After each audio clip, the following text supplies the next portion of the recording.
Denny Hamlin should be thanking God that this is actually the playoff format, because if it was any other format, he would be done.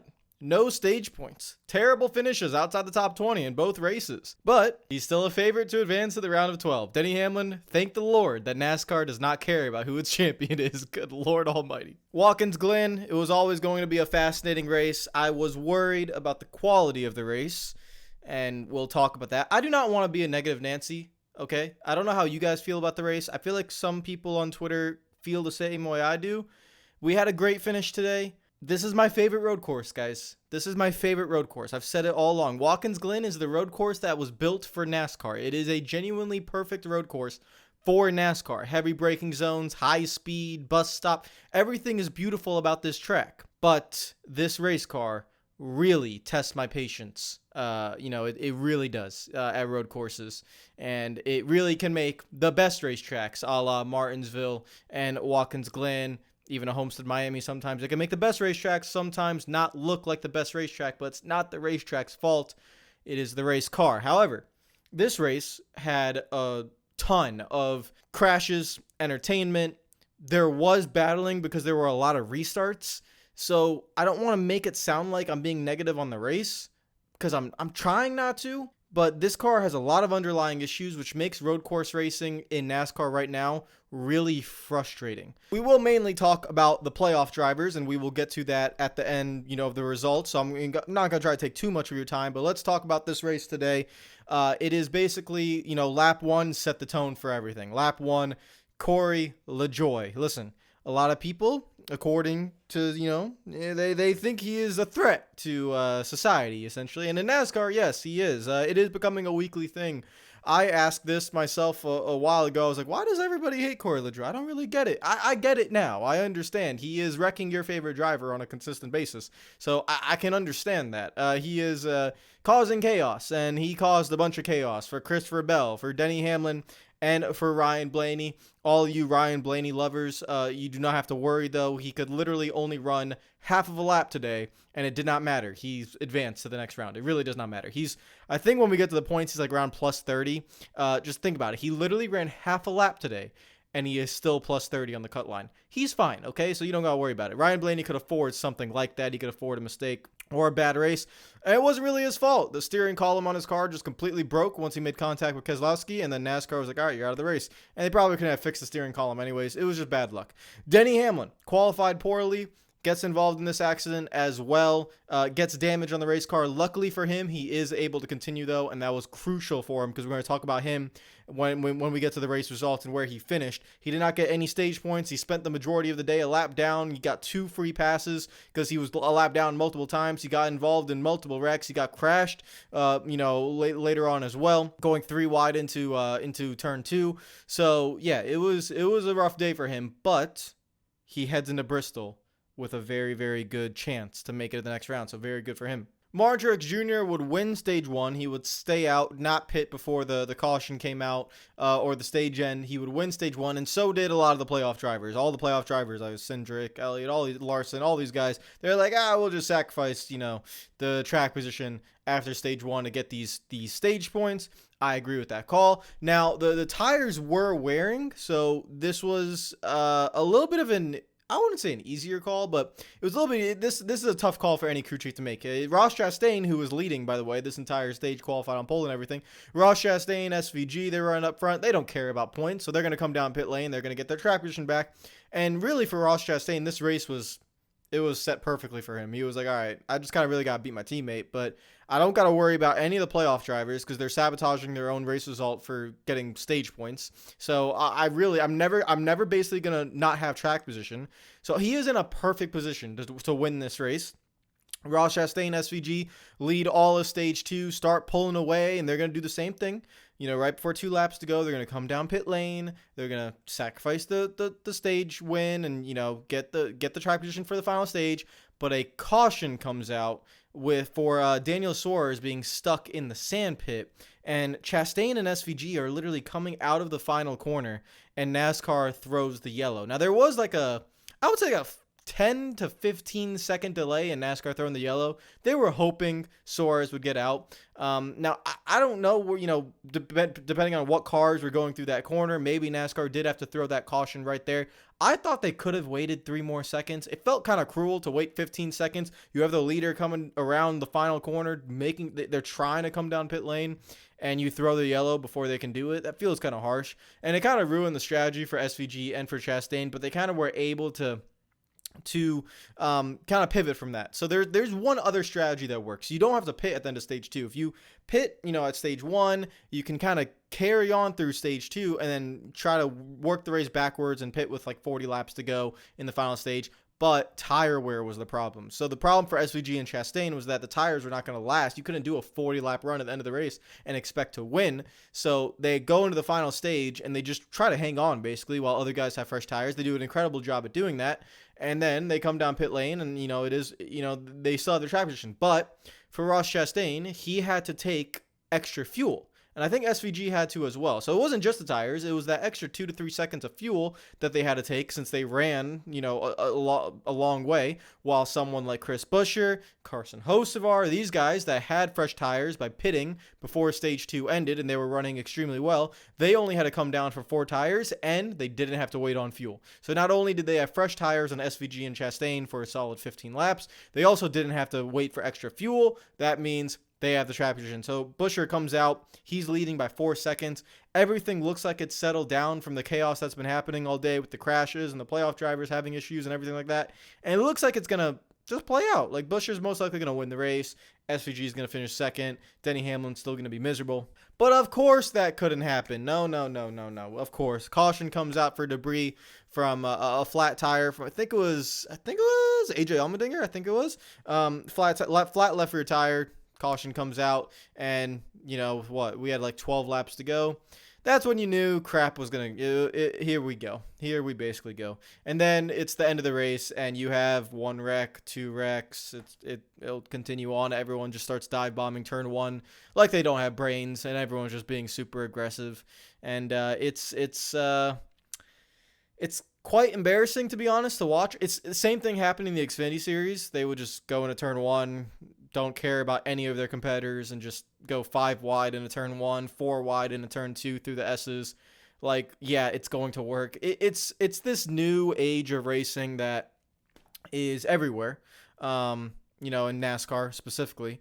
And it's just really, I don't know. I don't find it entertaining. I don't know about you guys. Maybe I'm sounding like a Debbie Downer. Trust me, I'm not a Debbie Downer. Arsenal beat Tottenham. I'm very happy today. I'm in a great mood. I'm just getting tired of, and I think you guys are too, just constant overtime finishes every single week. Multiple overtimes. They're gonna crash. Nobody gives respect to anyone towards it. We've accepted it. I get that. Like, as NASCAR is a sport, everyone's kind of accepted that you gotta do what's best for you. But for the love of God, it's just like, this is a sport at the end of the day. And it just feels so stupid what we do sometimes in these, like, what, not me, I'm a fan, obviously, but like as a sport, like what the drivers are doing and NASCAR, and it just feels like we've gone too far in one direction, in my opinion. Maybe 20 years ago, there was too much respect, but now it feels like there's no respect. So at the end of these races, you are just simply driving through whoever is in front of you. You don't care what happens to them. You're just there to get the best finish for your team. In a way, that's correct, but in another way, just as a sport, it feels just kind of stupid. Like, literally watching it, like, all right, we're all just going to drive without our brains and just, send it into every corner. And if I run over someone, it's fine. And that's what happened at the end of this race. Everyone was just running over each other. Tyler Reddick got spun on one of the restarts. Brad Keselowski and William Byron made contact, and that was because Logano got in the marbles, and he's crashing. But it's all because they're all trying to just kamikaze it into these corners, and they had to go just crazy into these corners. I also want to say that I feel like one of the reasons that is happening is because of this car. At road courses, guys, and this is what, we will get to the finish. Hey, let's get to the finish first before I don't want to be too negative, so let's get to the finish first. The finish was actually really awesome. So you have Chris Buescher and you have SVG. SVG in the final restart, he is trying to do this, three times now. He's trying to restart technically third, so second car in the inside lane, and he's trying to get to Buescher and kind of just move him up the track in turn 1 so he could go ahead and take the lead. He's finally able to do it on the final restart. Gives Buescher just a nice little shove in a turn 1, nothing crazy. Like that, like, for me, guys, that's acceptable. I'm not saying it's everything that happens like basically mid pack on that I feel is really dumb. What happens back there? Like, everyone just literally doesn't care. But that's a planned move by SVG to not wreck the guy and not even trying to like ruin his race. He's just trying to get that bottom lane. Exactly what he does, and he gets the lead. Because of that, he knows, all right, I gotta go. Now, I thought SVG had this race won because, and we'll talk about this in a second, this race car absolutely sucks at road courses. It is garbage. I genuinely hate this race car at road courses. I think any type of track, like, we know that intermediates, this car is still good. It's fine. Short tracks, it's not as good. But road courses, it is so much worse. This car is so bad at road courses as a racing product, and it really angers me. Once SVG got in the lead, it was a wrap. It was basically a wrap. It was like, all right, you know what? I've not seen anyone. Doesn't matter. It doesn't matter that it's SVG. You could put anyone in the lead, and it does not matter. You put them on equal tires, equal racing, give the leader clean air, and he will not get past. You cannot get to him. The braking zones are not long enough because this car drives too well. And so I was like, all right, SVG won the race. Well, he heads to the bus stop in the final corner, and he makes a mistake. That's the one thing that's still, it's still racing. SVG makes a mistake. Buescher's able to get to him, gets underneath him, makes the pass, and he's able to win the race. SVG cannot get back to him. Because like I said, you're relying on the other guy's mistake. Buescher doesn't make a mistake. And Buescher wins the race, rightfully so. Great finish. I'm not complaining about the finish. Really good finish. Very memorable. Watkins Glen always provides great finishes, when the car allows it to. And so, nice one-on-one battle. And really, SVG created the finish because he made the mistake. So he's the only one to blame. He did everything right in that restart, except he hit the inside wall heading into the bus stop, and he lost the race because of it. Now, I want to talk about the car, and then we're going to go to the race results and the playoffs. What do you guys think about, like, this entire race? This is what I mean by it was very unenjoyable. I watched the entire Xfinity Series race today. The Xfinity car. I watched how it drove. Now, Connor Zilisch put on an absolute clinic. He was like 11 seconds ahead at the end of stage 1. That's not my point. My point is, when you watch the Xfinity car, that car drives kind of a lot like what the Gen 6 car used to drive like at the road courses. Now, I don't like the Gen 6 car, but we can all agree that the Gen 6 car at the road courses, it was a lot of fun. Hey, it was like, hey, we got beaten and banging. The brakes were not good, so you had to, the braking zones, everything. It's why Chase Elliott was so good. He was able to mastermind the braking zone. He was able to drive it in deeper than everyone else. Longer braking zones, more opportunity to pass, slower speeds. This next gen car, I want to call it current gen, to be honest. This Gen 7 car, the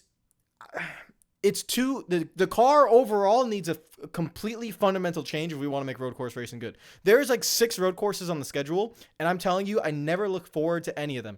Even my favorite in Watkins Glen, it drives too well, and literally it feels like all the teams are equal. It genuinely feels like that. You watch all stage 1, stage 2, everyone feels like they're going the same exact speed. Everyone feels like they're separated by the same exact way. Everyone feels like you just simply can't make a pass from the guy in front of you because everyone is braking the same. Everyone's getting on the throttle the same. Everything is the same. No, it's ironic because SVG made a mistake, but SVG made a mistake because he hit the inside wall. It was just kind of a error. I'm talking rear grip exit, drive up off the corner. I'm talking the braking zones, the bigger tire that this car has. All of it computes to just worse road course racing. I was trying to find the qualifying lap speeds or even race speeds of the last few races of the Gen 6 car, and they don't have the data online. I can't find it. So if you guys can help me out and find that, I'd really appreciate it. But I just want to know how much faster this car is technically around this racetrack than what the Gen 6 was. Because it seems like it's just so much faster in the corners. You could brake so much later. And so when that happens, you just minimize every passing zone that you can. And the fact that I feel like this car is the most spec car NASCAR's ever had, everyone's literally doing the same thing. And it feels like, since the dirty air, since we've seen this car, we've seen it at short tracks, we've seen it at intermediate tracks. On a road course, there's not multiple lanes. We're not going through the S's and, using the second lane. That's not going to be the preferred lane. So you will always be behind somebody. And that's where this car absolutely struggles. So you are 2/10 behind someone, and it provides this false sense of good racing, because you will see 10 cars lined up very close to each other in the Cup Series, and nobody can do anything. Like, there might be a singular pass here or there. Suarez makes a mistake and Bowman's able to get around him. But literally, 10 cars in a line, and there will not be that much passing between them. But they will all just run the same speed. It's like watching a Formula 1 DRS train, but all the way around the racetrack. They're just all going the same speed, and no one can do anything because they're all braking the same. They're all doing the same thing, and all the cars are doing the same thing. And it's very frustrating to me. It's very frustrating because Watkins Glen should be this race wasn't bad. Watkins Glen should be so much better than this. So much better. It should not have to rely on 6 restarts and people going 4 wide into turn 1 to make this race entertaining. That really should not have to be the case. This racetrack, it should be excellent road course racing. And instead, it's just we need constant cautions. Stage cautions need to come back. NASCAR literally tested not having stage cautions last year, and everyone agreed that you needed cautions back because the racing was so boring, because this car sucks so much at road courses, and it's incredibly frustrating. When the Roval comes around, the Roval was really fun the first few years. Then we go to the next gen car, and no one can do anything at the Roval. You can't make a pass anywhere at that track because of the braking zones. The brakes. Someone take the brakes out of these cars. I actually don't want them anymore. Oh, it stops so well. Take it out. Put the old brakes back in. I'm not even kidding. I'm not even, like, there has been this method to make this car as great as possible, and it's actually drives way too well. It needs to not drive well. The Xfinity car still has the terrible brakes and the lack of grip. And you watch that Xfinity Series race, and that Xfinity car, everywhere we go, that Xfinity car can deliver.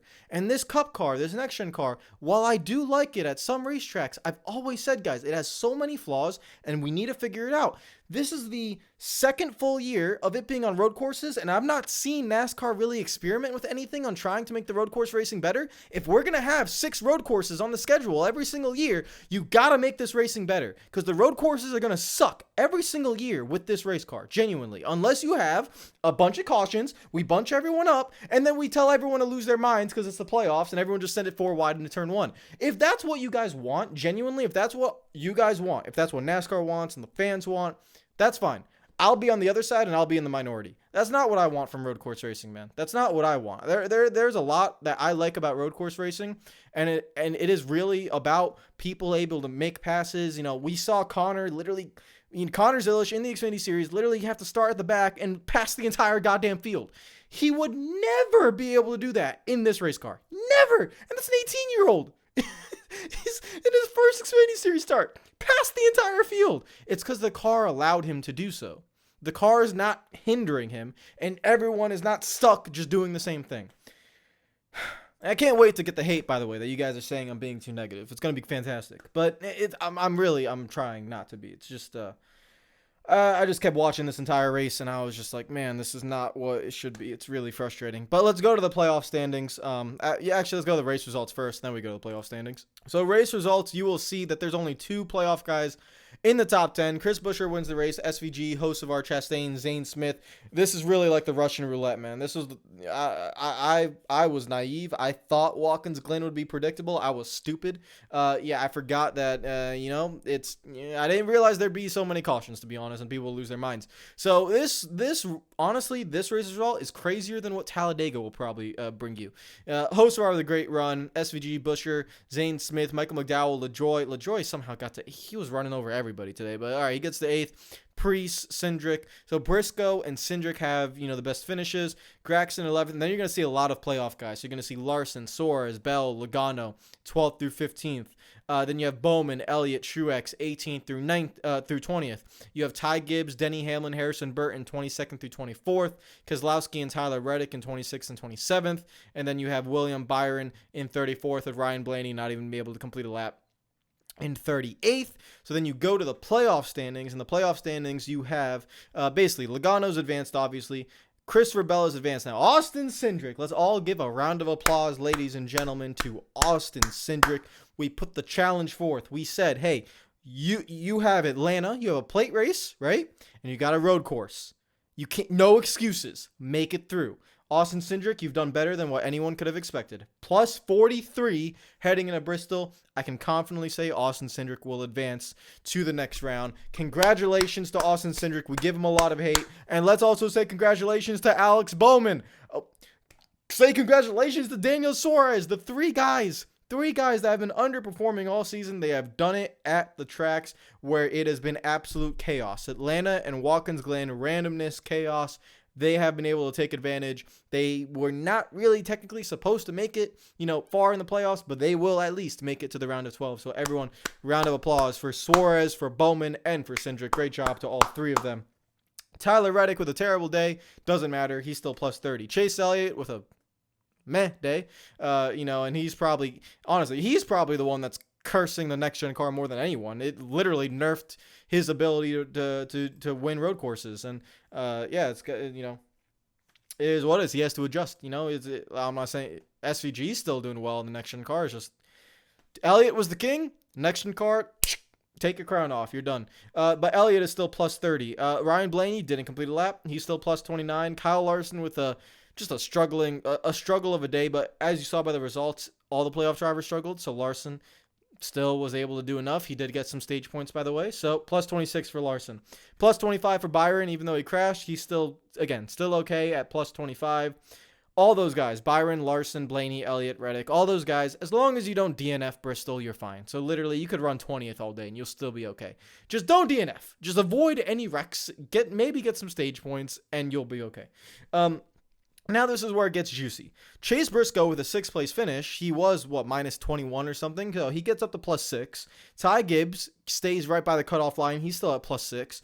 Denny Hamlin minus 6. Keselowski minus 12. Truex minus 14. Harrison Burton minus 20. The biggest winner out of, this is going to sound crazy, but the biggest winner here is Denny Hamlin. Now, how he is only minus 6 is he needs to thank his lucky stars. He needs to thank whatever his religion is. He needs to go home, thank his wife, thank his kids, thank his parents, thank all his fans, thank all his haters, thank his assistant, thank his PR management, thank his social media management, thank his dentist, thank his healthcare, thank his doctors, thank his, prostate examinations. He needs to thank everybody. He needs to, if he has a pet, he needs to go thank his veterinarian.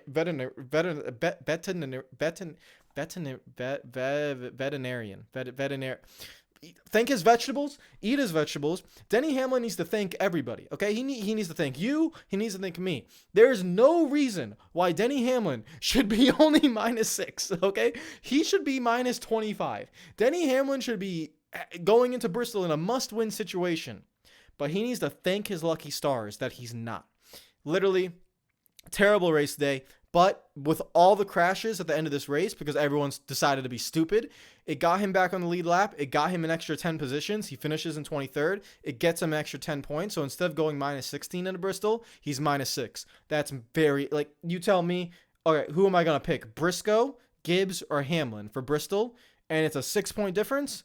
I'm taking Denny Hamlin every single day. I know Chase Briscoe can be strong at Bristol, but I am taking Denny Hamlin every single day. If it is, you give me he needs a 6-point gap. I expect Gibbs to bring a very fast car. Now, Joe Gibbs Racing, so I expect Ty Gibbs to do well as well. Chase Briscoe's the one in trouble.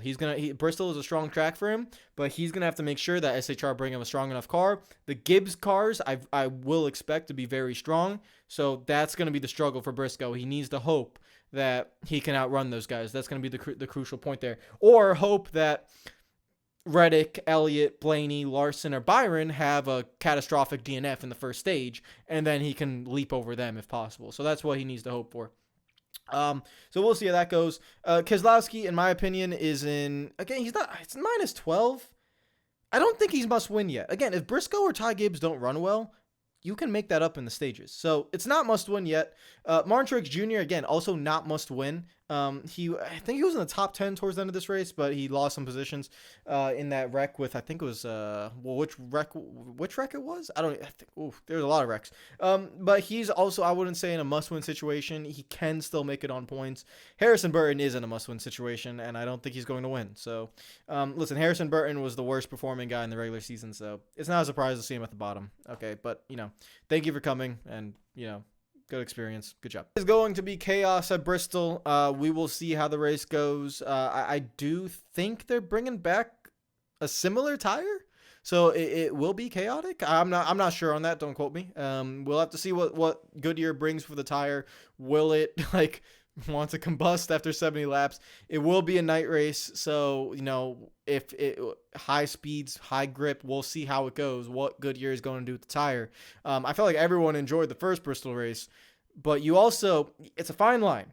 You don't want a tire that is going to explode after 40 laps in a cutoff chase for the cut. But maybe that is what NASCAR wants. They have Atlanta, Watkins Glen, and Bristol in the first round. I mean, this is But like I said, if you are a Denny Hamlin fan, you need to thank God that this is the playoff format. Because under my format, which is the chase for the cup, so 10 races straight, under a regular season format, whatever, Denny Hamlin would be done. Genuinely, these 2 races, especially in a 10-race chase, he's done. That's it. Denny Hamlin's not winning the championship after the first 2 races he's had. So he needs to thank his lucky stars that we are in this kind of format, and he basically gets 2 awful races, and it's 2 mulligans. 1 good race at Bristol, and he's in. So it's crazy, really, to think about. What do you guys think of this race at Watkins Glen? I genuinely don't think it was a good race, but that's because I am comparing it to Gen 6 road course racing, as I do with the majority of the Gen 7 road courses, and it's just not good. I really do not like anything about the Cup Series road course racing at the moment, and I genuinely would just bring in the Xfinity car. I'm at that point where I actually feel like the next-gen car it needs so many fundamental changes to make the road course racing, the short track racing better, that I would just tell NASCAR, do a 2007 COT, man. Just run at short tracks and road courses, run the Xfinity car. And then for everything else, run the next-gen car. Genuinely, I'm not even kidding. I'm so sick of fantastic racetracks and short track racing. Just, you can't get them. And then you have Austin Dillon wrecking people because obviously, so it's just, I don't know. I'm frustrated with the road course racing, man. What do you guys think? It was a great finish, but I'm really tired of this race car at road courses. It's very frustrating. It should be a much better race than this. The Roval should be a lot of fun, but it won't be. It'll just be a bunch of crap. And people possibly dive bombing turn 1 and wrecking everyone again because you can't pass anyone once you get going. So we'll just see how it goes. Take care of yourselves. I'll see you guys tomorrow. I'm sorry for making this video way too long. Peace out.